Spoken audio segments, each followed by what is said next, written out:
Hi all, so we are looking at ESTUARY summarization, and this video is summing up chapter 21 to 30. Chapter 21 is again a continuation of the same emotions that Kumarasurar had, or the kind of pressure that he had on getting his son admitted. We get to know that Kumarasurar and Kumbas is a clerk in Kumarasurar's office, like already mentioned in the previous video. They discuss things on newspaper, particularly news related to mobiles and its impact, in particular the selfies, impact of selfies on youth, and how harmful are selfies and mobile phones, and how that would take away youngsters' life. In chapter 22 we get to know that it's a continuation of same chapter 21. Here Kumbas shows news in the computer to Kumarasurar. It shows the emotions of a reader. So Kumarasurar is given or shown four particular news items in the computer, which were related to selfies. So the first news, you can kind of check this in page 149. It says that youngsters attempt suicide hanging from a train, 4 friends attempt rescue, die.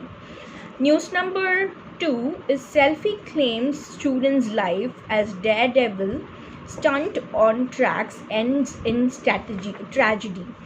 And news number 3 says Asurapuri tops world in selfie dead count. News number 4 says selfie with wounded bear, youngsters die, dog fights, onlookers stare. So these were the 4 news items. Now Kumarasurar is more afraid, his anxiety level has gone to an extreme level, and he's double triple worried about what could happen to his son. Okay, what is he going to do with mobile phone? It's getting deeper. It is adding on more stress to the stress level. In chapter 23 we get to know that Kumarasurar was unable to sleep. Okay, like previously said, he had insomnia. He had dreams of mobiles leading to Mega's death. Kumarasurar wanted to call his son in the midnight and talk to him. He was extremely worried and he was afraid. Kumarasurar was afraid. So you again see generation gap, and I think it's time for any generation to to accept the change and accept that it's normal. It's always good to accept everything is normal in life and then just lead life. Okay, moving on to chapter 24.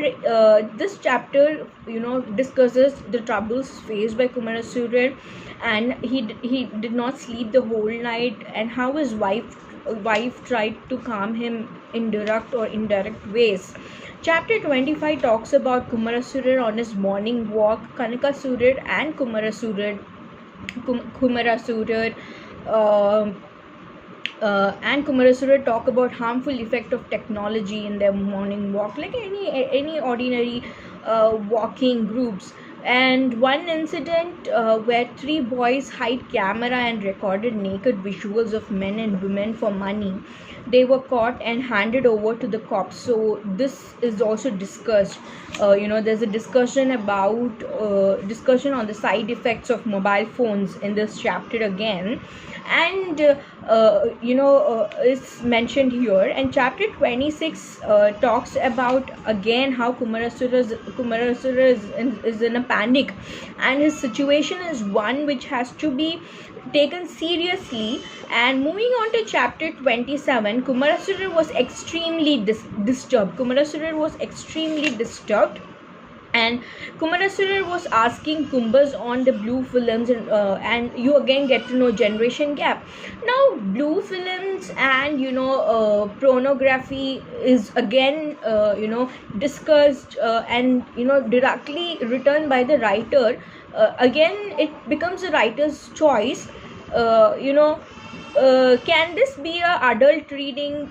Is this an adult reading book, or even can children read this book? I would say I would say at the present time, the present condition, anyone can read anything has become the thing, because every one of us have resource, every one of us have mobile phones in our hands, so everyone gets to know everything.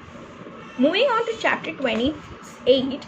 Chapter 28 is a direct reference to phonography in page 176.